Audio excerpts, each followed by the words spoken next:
Bienvenidos a Devocionales con Adrián Cepeda. Un momento para reflexionar en la palabra de Dios. Hay momentos en la vida en que alguien te elige cuando vos eras el último de la lista. Cuando todos esperaban que la elección recayera en otro, en alguien con más méritos, con mejor historial, con una reputación más limpia. Y sin embargo, te eligieron a vos. Eso es desconcertante. Y a la vez es lo más transformador que le puede pasar a una persona.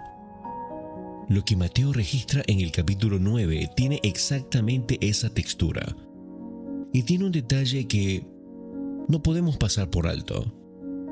El que escribe este capítulo es el mismo hombre que Jesús eligió de una manera que nadie hubiera aplaudido.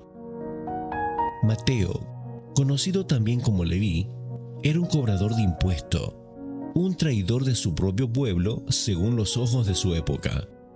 Y sin embargo, fue él quien quedó con la pluma en la mano para contarnos esta historia. Pero antes de entrar de lleno, recordemos dónde estábamos. En el capítulo 8, vimos a Jesús bajar del monte con un sermón muy fresco en los oídos de todos. Y de inmediato demostró con hechos lo que había enseñado con palabras. Tocó a un leproso que nadie tocaba, sanó al siervo de un centurión romano con una sola palabra desde lejos y calmó una tormenta con una reprensión mientras sus discípulos temblaban de miedo. Cada milagro fue una declaración sobre su autoridad, sobre la enfermedad, sobre la distancia, sobre la naturaleza misma. Y ahora, en el capítulo 9, esa autoridad se extiende a algo que impacta todavía mucho más. Trata sobre el perdón de los pecados y la elección de los que nadie elegiría. Acompáñame a leer el capítulo 9. Como siempre digo, después de este devocional, lee el capítulo entero, te lo recomiendo. Pero por ahora enfoquémonos en los versículos que van a ser nuestra guía del día de hoy. Empecemos por el versículo 2. Jesús llega a Capernaum y le traen a un paralítico acostado en una camilla. Y antes de tocarlo, antes de sanarlo físicamente, Jesús dice algo que generó un escándalo inmediato entre los líderes religiosos que estaban presentes. Dice así: Entonces le trajeron un paralítico tendido sobre una camilla. Y viendo Jesús la fe de ellos, dijo al paralítico: Ten ánimo, hijo, tus pecados te son perdonados.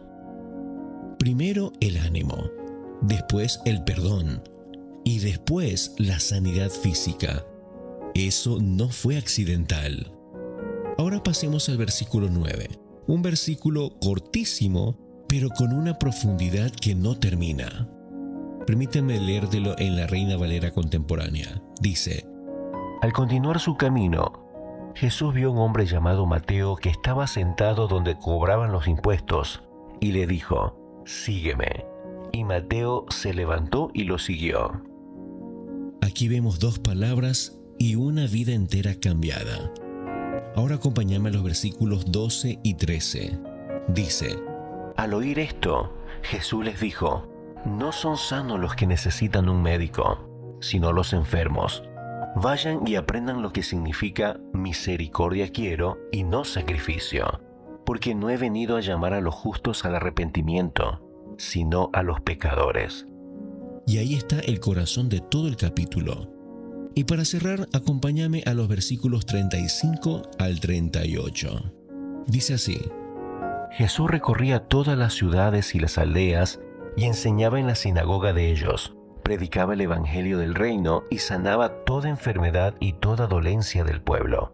Al ver las multitudes, Jesús tuvo compasión de ellas, porque estaban desamparadas y dispersas, como ovejas que no tienen pastor. Entonces Jesús dijo a sus discípulos: Ciertamente es mucha la mies, pero son pocos los segadores. Por tanto, pidan al Señor de la mies que envíe segadores a cosechar la mies. Mateo escribe este capítulo 9 con una honestidad que sorprende, porque él mismo es el personaje más comprometedor del relato. Era publicano, es decir, un judío que cobraba impuestos para Roma. En su cultura, eso lo convertiría en un traidor. en alguien moralmente despreciable, excluido de la sinagoga, rechazado por su propio pueblo. Era exactamente el tipo de persona que los líderes religiosos usaban como ejemplo de lo que no hay que hacer. Y Jesús lo eligió, pero no lo eligió de manera arbitraria. Y eso es fundamental que lo entendamos. La elección de Jesús siempre revela algo de su carácter y sobre su propósito en la misión. Cuando le dice a Mateo, sígueme, no está premiando su historial. Está demostrando que su llamado no depende del pasado del llamado, sino de la gracia del que llama.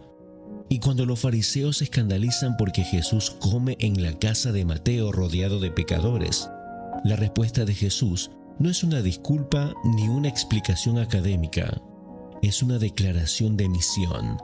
Vine por los enfermos, no por los que se creen sanos.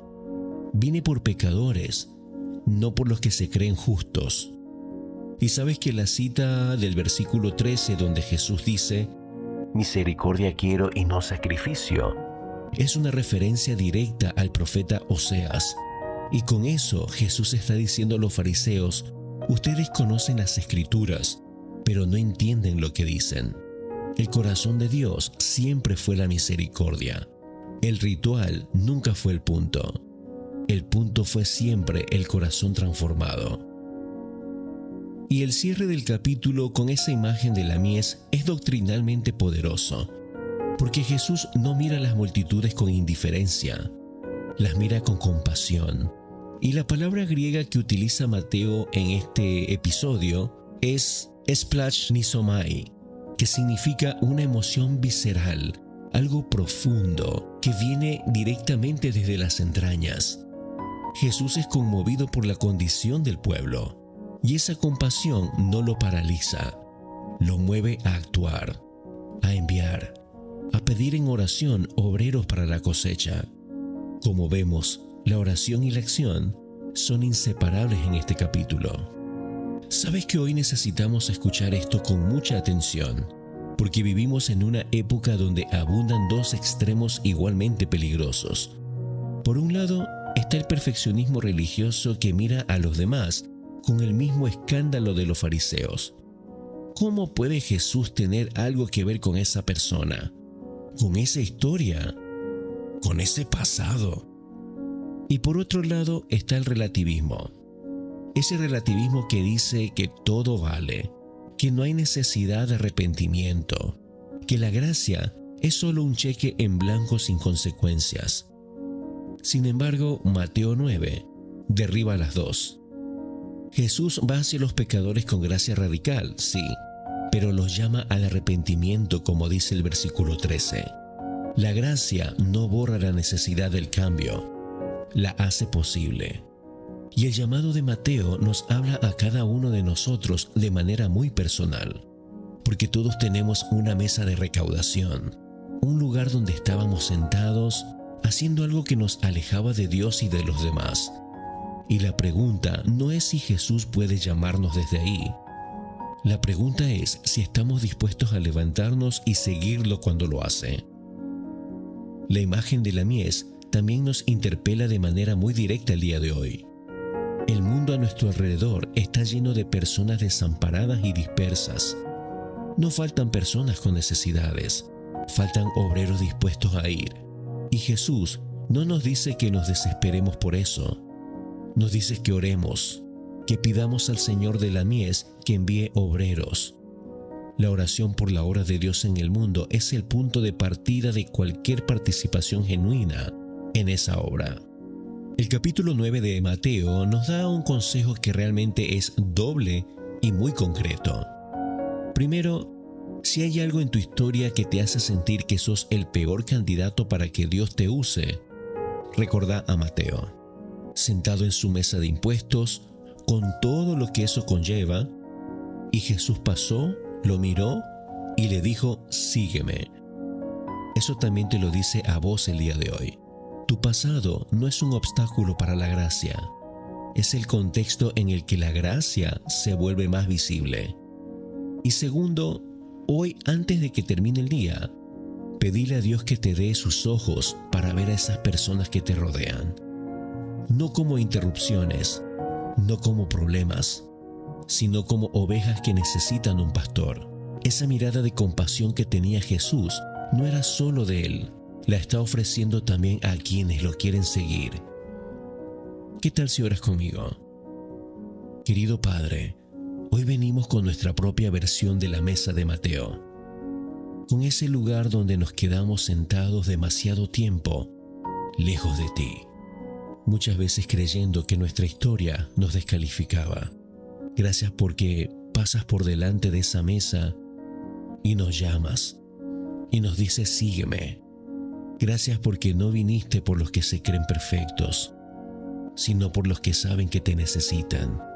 Y hoy te pedimos que nos des esa compasión tuya, esa que mira a las multitudes y se conmueve.